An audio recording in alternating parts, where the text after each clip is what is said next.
As Art handed the stick to Vin asked Jameson if she had any records of a cane like that. She replied that she remembered a stick.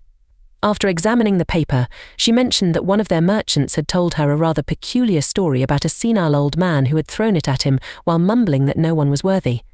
They had sent multiple inspectors to check it out just in case, but it merely appeared to be a sturdy, hard cane. However, something about it felt off, and perhaps they could find a higher-tier artificer to examine it. Art apologized if it was indeed valuable. He had thought it would be nice to have. As he made a cute expression, Vin reassured him that there was no need to apologize at all, explaining that it had just been gathering dust. So, he gave it to Art. Grateful, Art thanked him, and, feeling happy, left the place. Vin beamed with joy when Art referred to him as uncle. The scene shifts to Art's birthday, where everyone has gathered to celebrate. They all wished him well, and Art bowed slightly, thanking them for bearing with him for another year. Alice remarked that she couldn't believe he was turning 9. Vin told her not to reminisce until after their little celebration. As the festivities began, they all sat down for a meal, with a wide variety of dishes served. A lady chimed in, saying it wasn't a museum, so they should roll up their sleeves and dig in. Laughter and fun filled the air. Just then, Adam slapped his glass on the table and told Darden it was his turn. He reminded everyone of the time the back of Darden's pants caught on fire, forcing him to head back into town while covering his bare backside.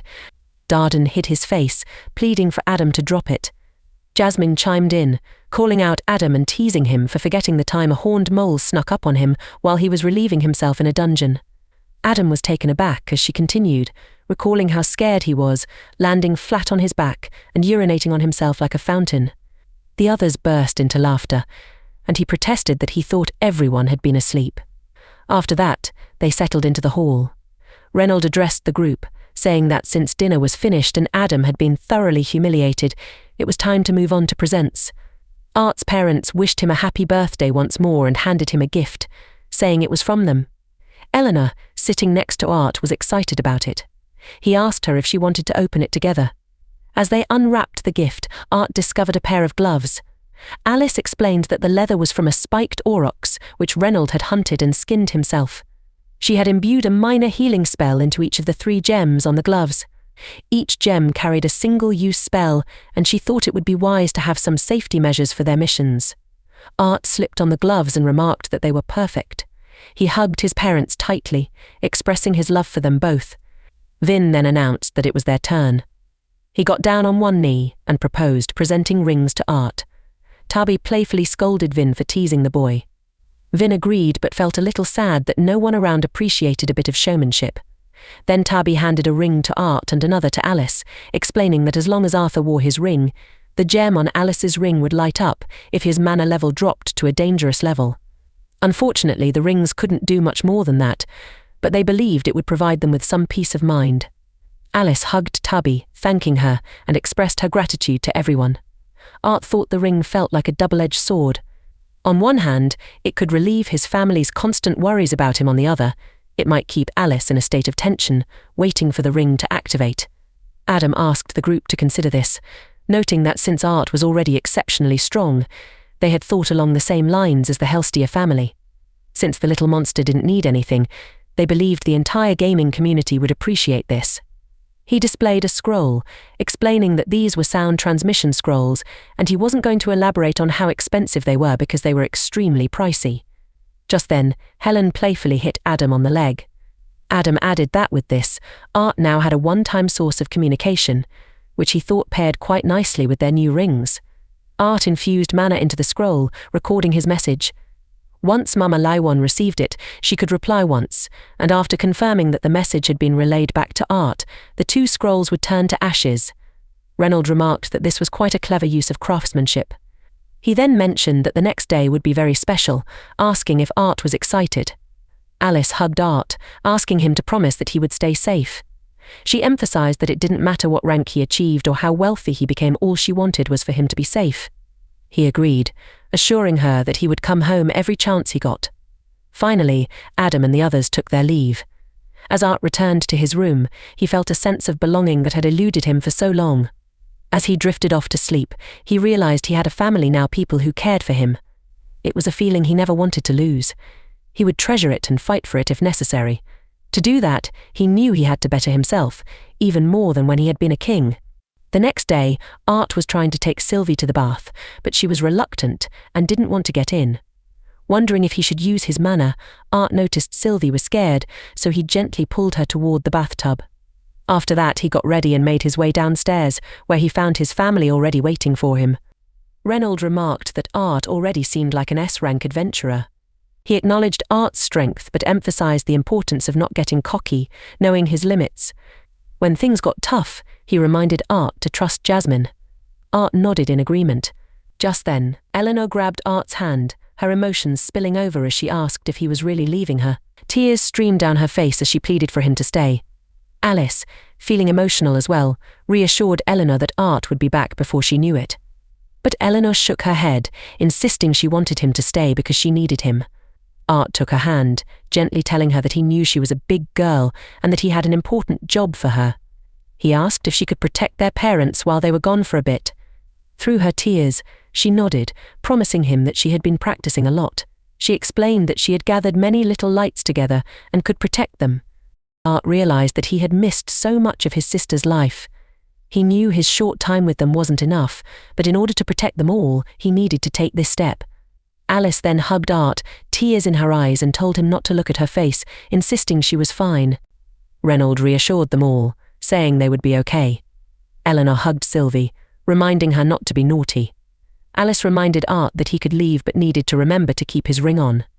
Art replied not to worry, and as he was about to go, Reynolds encouraged him, saying they would always be rooting for Huan. Finally, Art left to meet Jasmine, who was waiting for him with a carriage. She asked if he was ready. He put on a mask and nodded in agreement. They arrived at the guild, where Art overheard a man asking if there were any fire conjurers, at least of C rank. Jasmine noticed that Sylvie seemed sad and commented that the bond between Art and Sylvie felt different. Art explained that he had recently discovered Sylvie could alter her form slightly, allowing her to appear as a less conspicuous black lizard.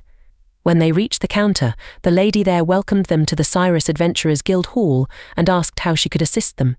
Art was about to speak when Jasmine stopped him, handing a paper to the lady and stating that she wanted to sponsor Art for the A-rank examination. The lady agreed and pressed a button to open the gate, stepping out of her cabin to ask them to follow her. She explained that since they had a sponsor, they would move Art closer to the front of the queue so they wouldn't have to wait as long. As they walked, others whispered about him. They soon arrived in front of a door, and when the lady knocked, a voice called for them to come in. She entered, informing the man that an A-class adventurer, Jasmine, had requested to bring a boy in for the A-rank examination. The man replied that he was familiar with Jasmine and asked the lady Mary to wait outside. Once Mary left, he turned to Jasmine and asked how things were going these days, mentioning that he had met her father not too long ago. He introduced himself as Caspian Blade Heart, the person in charge of that branch, and explained that there would typically be an application to fill out, along with an inspection of Art's mana pool before a series of practical exams. Since Jasmine was present, Caspian decided to waive those initial steps.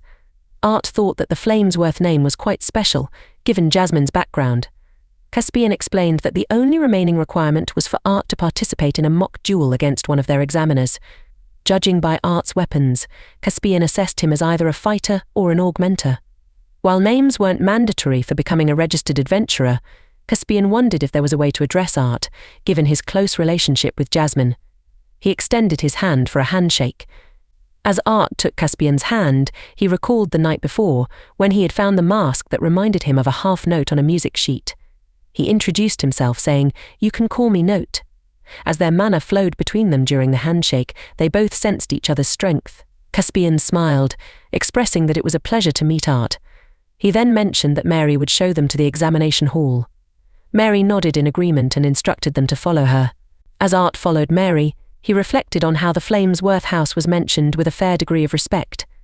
He wondered if that was why Jasmine wanted to accompany him, though she had seemed upset at the mention of her father back then. Mary explained that the route would take them directly to the base level where the testing would occur. She reminded them to be mindful and to head directly up the stairs, remaining seated until their names were called. As they passed through the gate, Art noticed a crowd of adventurers sitting and watching a battle between two competitors. One adventurer was attacking recklessly, while the second easily dodged all the blows. The first boy boasted about his impressive dodging skills, then prepared to attack again, calling out, "Dodge this," before executing a move called Hell Smash. Art wondered why the boy announced his next attack. He realized that just as conjurers chanted spells to focus their intent, many fighters also chose to vocalize the names of their techniques. The second boy effortlessly blocked the attack, causing the first boy's spear to fall from his grasp. Art sat there, contemplating how, despite being a simple move, the boy's theatrics seemed a bit excessive. The first boy wondered how the second had managed to dodge so effortlessly.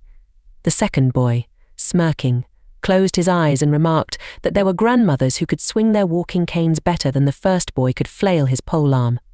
He pointed out that the first boy relied too much on his physical strength instead of his manner enhancements, which threw off the balance of his attacks. The second boy laughed, noting that despite being 35 years old, the first was still only at the dark orange state. The bald boy began to cry, claiming he had completed his training. The second boy responded that he would typically place someone of the bald boy's caliber in E-class, but considering his fire affinity, he would grant him a D rank. Just then, a man called out the name Diane Whitehall. As she descended the stairs, her leg wobbled, causing her to stumble and fall to the ground. Laughter erupted as others caught a glimpse of her undergarment. A nearby boy frowned in annoyance, questioning whether her lack of coordination should really place her in the E rank, deeming it a waste of time. As Art observed the boy, he sensed that he was quite strong. Diane stood up, announcing that she was 18 years old and a conjurer at the solid orange state, specializing in water magic. Another lady interjected, telling Diane there was no need for an introduction, as they already had her information. She instructed Diane to prepare her weapon and reassured her that medical staff and emitters were present on site in case any injuries occurred during the test. Diane nodded in agreement. Hi guys, don't forget to like, comment and subscribe if you enjoy the content.